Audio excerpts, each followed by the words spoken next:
Pour ce 6e et dernier volet de notre série La Méditerranée convalescente, nous avons donné la parole à 3 usagers de la mer, 3 profils qui nous livrent leur regard sur la Grande Bleue depuis leur bureau avec vue sur mer. Un scientifique, un pêcheur et une jeune sportive répondent à nos questions. Est-ce que pour eux aussi, la Méditerranée est en convalescence ?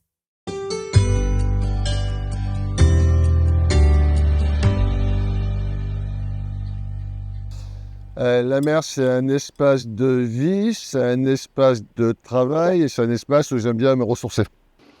Moi, la mer, je pourrais dire, c'est toute ma vie. J'ai l'habitude de dire ma vie commence sous la surface. Donc, à 70 ans, ça fait plus de 60 ans que je trempe énormément dans la même zone.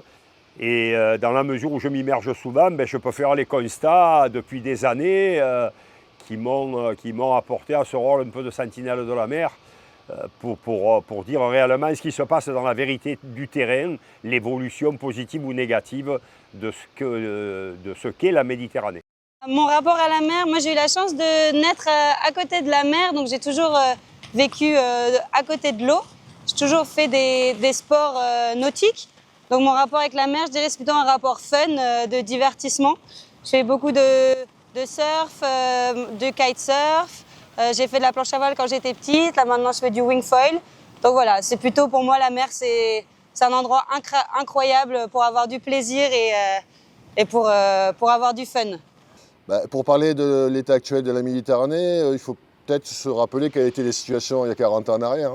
40 ans en arrière, en fait, il n'y avait pas d'épuration, on construisait sur le littoral, on rejetait tout à la mer selon le principe qu'elle a un pouvoir épurateur tellement important que de toute façon, ce n'est pas la peine en fait, de faire des efforts particuliers pour lutter contre la pollution.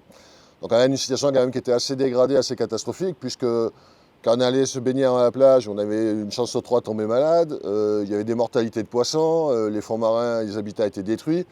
Donc une situation qui était assez catastrophique. C'est vrai que il y a plusieurs années, il y avait plus d'incivisme, on trouvait des batteries au fond et tout. Aujourd'hui, c'est très rare que ça arrive. On participe à des campagnes de nettoyage, comme la semaine dernière, on a nettoyé le port vieux de la Ciotat. Et moi, j'ai une phrase qui m'a été prononcée par mon ami Pierre Boisserie il y a quelques années, qui disait « le meilleur moyen de dépolluer, c'est de ne pas polluer ». Et cette phrase-là, je la répète régulièrement devant les pouvoirs publics pour leur dire qu'il faut prévoir d'éviter la pollution ou de ramasser la pollution fraîche avant qu'elle ne coule. Il y a des moyens d'éviter, chose qui n'existait pas avant. Avant, ça partait à la mer, on n'en avait rien à carrer. Aujourd'hui, on ramasse, aujourd'hui on sensibilise, on donne envie de ramasser aux gens, aux jeunes. C'est vrai qu'il y a beaucoup plus de sensibilisation aujourd'hui et de réception à la sensibilisation qu'il y a 20 ans en arrière, c'est indiscutable. Je ne sais pas si c'est parce que je grandis ou si c'est que ça évolue, mais j'ai l'impression que dans les sports que je pratique, on parle de plus en plus d'écologie, de fait de respecter la mer. Comme je disais, c'est un terrain de jeu incroyable, donc il faut la sauvegarder, il faut faire en sorte que ça reste un plaisir d'aller dans la mer et pas qu'on trouve du plastique partout quand on y va ou qu'il n'y ait plus de poissons aussi, parce que c'est génial de faire du snorkeling, d'aller voir toute la vie que propose la mer Méditerranée.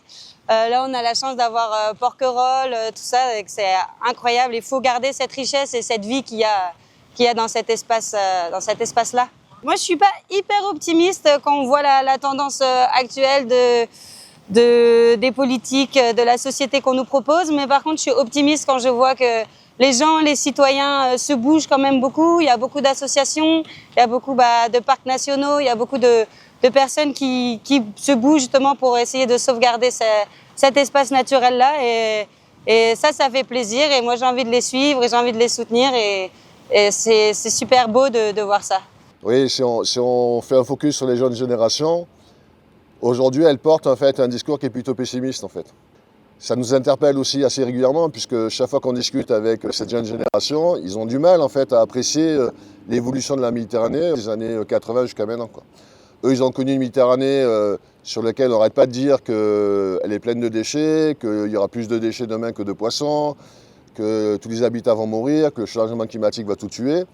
Forcément, ils ont une vision plutôt pessimiste de la chose, quoi. Donc du coup, ça amène deux types de réactions. La première action, c'est d'abord pédagogique, expliquer que non, regardez d'où on vient. Ok, aujourd'hui tout n'est pas parfait, mais regardez d'où on vient. Et finalement, si on a amélioré les choses, c'est parce qu'on s'est battu, on a mis en place des actions de lutte contre la pollution, on a créé des réserves marines, on a éduqué, sensibilisé, on a amélioré les connaissances. Donc finalement, il n'y a pas de fatalité. Dans les années 80, on considérait que la Méditerranée allait mourir à échelle de 10 ans. 40 ans après, la Méditerranée n'est pas morte. Donc le message que j'ai envie de leur passer, c'est de dire regardez un petit peu derrière le rétroviseur là, et prenez conscience du fait que vous êtes encore en capacité d'agir, vous, et qu'on a besoin en fait, de ces actions-là pour continuer à améliorer la situation. On considère que les années 80 étaient malades, qu'on s'est soigné avec toutes les actions qu'on a mises en place pour faire en sorte que la situation aujourd'hui est moins catastrophique que les années 80, et qu'on est bien dans une logique de quelqu'un qui se soigne, en fait, et dont la qualité de vie en fait, s'améliore. Donc le terme convalescence me convient assez bien, quoi. Pour moi, c'est un peu fort, convalescence. Ça veut dire qu'elle est en rémission un peu. Là, j'ai pas assez de connaissances. Je sais pas s'il y a du progrès vraiment par rapport à avant, mais j'ai l'impression que ça empire, que l'état des océans, il est pire. On parle de canicule marine, il y a de moins en moins de poissons, il y a de moins en moins de vie dans les océans. Donc de là à dire que ça va mieux, je suis pas sûre encore pour l'instant. Convalescente, oui, mais elle n'était pas mourante, comme je l'ai entendu, voilà. Et si on sait la soigner, elle peut redevenir plus belle que ce qu'elle n'a jamais été. La Méditerranée convalescente. L'adjectif semble donc bien choisi et validé par ces acteurs du monde maritime. Ne pas baisser la garde. Continuer de soigner la Méditerranée. Prendre soin d'elle. Elle est résiliente, la mer. Elle sait se régénérer. À nous de ne pas lui demander plus qu'elle ne peut offrir. Et c'est l'enjeu de la planète, en fait, pas que des océans.